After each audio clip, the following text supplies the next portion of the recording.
প্রিয় দর্শক, আপনারা দেখতে পাচ্ছেন পেঁপে গাছে বীজ দেওয়া হচ্ছে। তো এই পেঁপে গাছটা দেখেন কত মোড়ায় গেছে এবং লালচে কালার হয়ে গেছে, যেমন কুকড়ানো পাতা। দেখেন, তো বিষ স্প্রে করতেছি।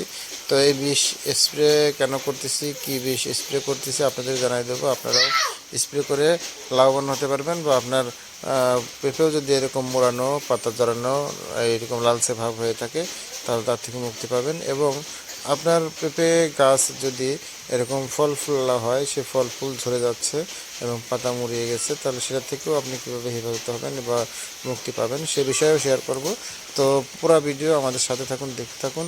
আর বিষ কিভাবে দিতে হয় দেখতে পাচ্ছেন যে বিষ একদম গাছের মাথা থেকে শুরু করে নিচে অবধি সব জায়গায় একদম পুরো গাছ ভিজিয়ে দেওয়া হচ্ছে। এই একটা গাছ দেখেন কি অবস্থা, একেবারে কুকড়ানো। আর দেখেন একদম মোড়ায় কী হয়েছে। তো এরা ভাইরাস লাগছে নাকি অন্য কোনো সমস্যা, সেটা আমি আপনাদের সাথে শেয়ার করব।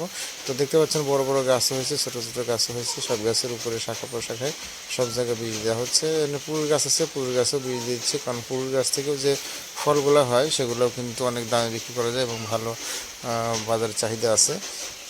তো এই যে বীজগুলো দেওয়া হচ্ছে, তো কী বীজ দেওয়া হচ্ছে আপনাদের কৌতূহল হতে পারে।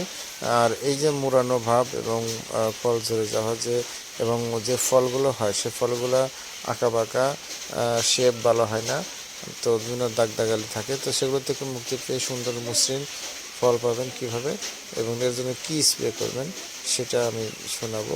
তো আমরা দেখতে পাচ্ছেন যে স্প্রেটা করছি, এই স্প্রের মধ্যে কমপক্ষে 2-3টা বিষের মিশ্রণ আছে। তার মধ্যে সবচেয়ে পরিচিত আপনাদের ফ্লোরা আছে, যেটা ফল ফুল বৃদ্ধিতে, তাজা মোটা এবং ফল রক্ষায়, পড়ে যাওয়া রোধে সাহায্য করে।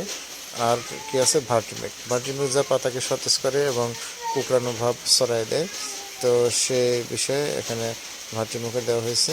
তো আর একটা বিষ আমি সাথে অ্যাড করেছি, হচ্ছে কম্বি 2। কম্বি 2 যা ভাইরাস এবং ছত্রাক বা অন্যান্য মাকড়সার আক্রমণ আসলে সেই মাকড়সার আক্রমণ থেকেও হেফাজত করে। তো কম্বো 2 অতিরিক্ত আমি দিলাম। অনেকেই ফ্লোরা এবং শুধু ভার্টিমেকি দেয়।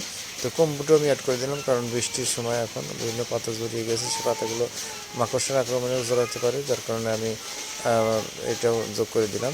তো আপনারা ইচ্ছে করে যোগ করে দিতে পারেন। আর বিষ নির্দিষ্ট সময় পর পর যদি স্প্রে না করা হয়, এমনিতেই গাছগুলো বিভিন্ন পোকামাকড় অন্য আক্রমণের কারণে কিন্তু ক্ষতিগ্রস্ত হয়। আর এই যে পেঁপেগুলো দেখতেছেন, এই পেঁপেগুলোও কিন্তু বীজ দিয়ে দিচ্ছি। পেঁপে যে ফলগুলো এসেছে সেগুলো যেন থাকে, সেগুলো ব্যাপারে মানে বিষ দেওয়া হচ্ছে, যাতে আপনার পেঁপের যে ফুল আসার পরে যে ফল সেটা যেন ঝরে না যায়। এই জন্য গাছের সর্বস্তরে একদম ফুল, ফল, শাখা প্রশাখা, পাতা সব